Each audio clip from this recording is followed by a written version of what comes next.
Nós temos essa movimentação do Dória, ela acontece em paralelo a uma outra movimentação que a gente vai tratar no próximo bloco, que é a do Sérgio Moro.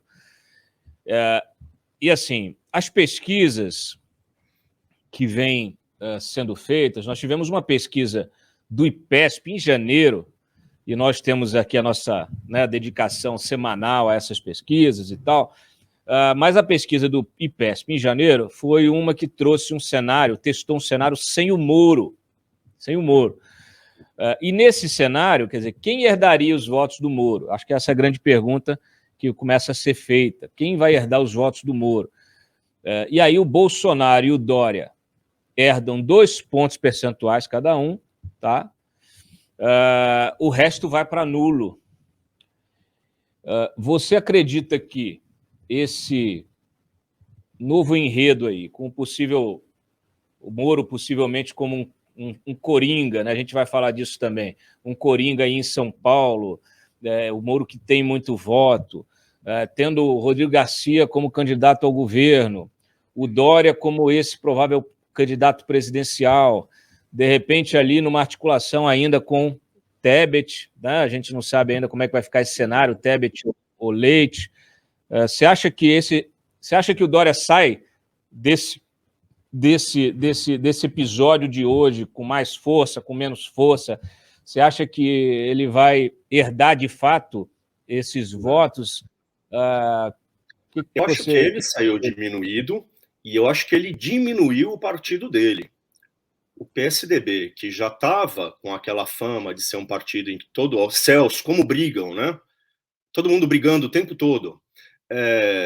Enfim, esse episódio meio maluco de hoje reforçou essa ideia de um partido sempre à beira de um ataque de nervos, né?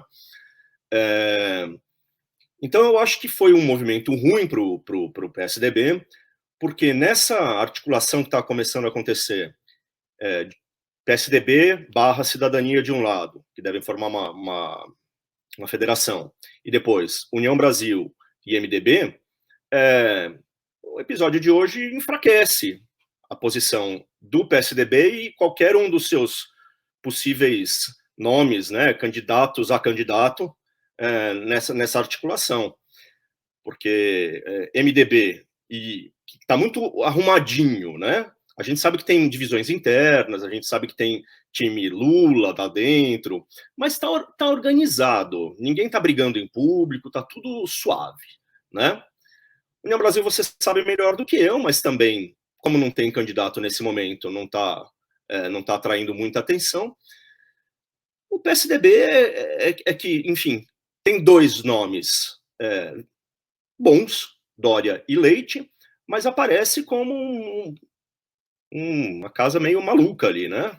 Aquela casa que não tem teto e não tinha nada, né? Então eu acho que ele diminuiu as chances dele, diminuiu o PSDB, e daí talvez a grande vingança dele tenha sido essa. Ele, de um jeito meio torto, acabou atingindo as chances do Eduardo Leite, né? Que me parece que caso saia mesmo a união, né, a aliança de todos os partidos, até ontem ele era um nome que podia tanto encabeçar uma chapa como ser um vice, é bom. Eu não sei se agora as pessoas olham para o PSDB e falam, melhor não, né? Vamos tentar olhar para o outro lado. Tebet, Moro, até o próprio Luciano Bivar, não sei, né?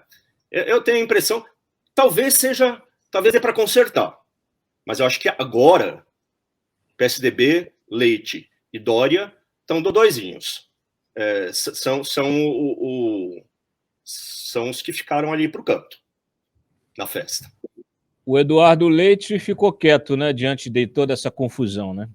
Sabiamente, né? Porque se ele falasse qualquer coisa, seria motivo para ele levar porrada, porque, de certa forma, ele é o pivô da insatisfação do Dória, né? O Dória se sente traído por alguns históricos lá do PSDB, que não gostaram do fato dele ter vencido as prévias, e dizem eles, por boas razões, porque o Dória teria jogado muito pesado, teria entrado chutando canela mesmo, né, para conquistar os votos necessários para vencer. Mas, de qualquer forma, ele venceu e ele diz, bom, os caras deviam ter aceitado e assentado o facho, né? Mas não, eles continuaram ali negociando, criaram essa história da união dos partidos, que daí poderia, e nessa união, o Dória não é um nome de consenso, então criaram uma situação constrangedora para ele. Eu acho o seguinte, o Dória é um cara bem sucedido na vida, não vamos dizer que não, é um cara claramente vaidoso, muito vaidoso, né?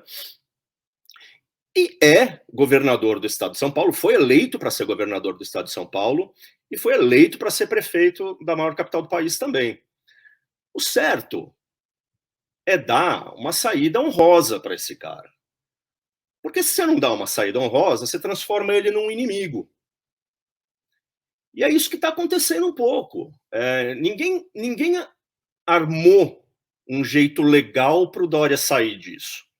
Meio que puseram ele contra a parede. Daí o cara espanou. Pum! Deu isso que deu hoje, né?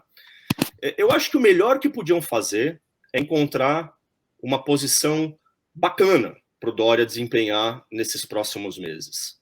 Não adianta chutar o cara para um canto. O governador de São Paulo teve voto, pô.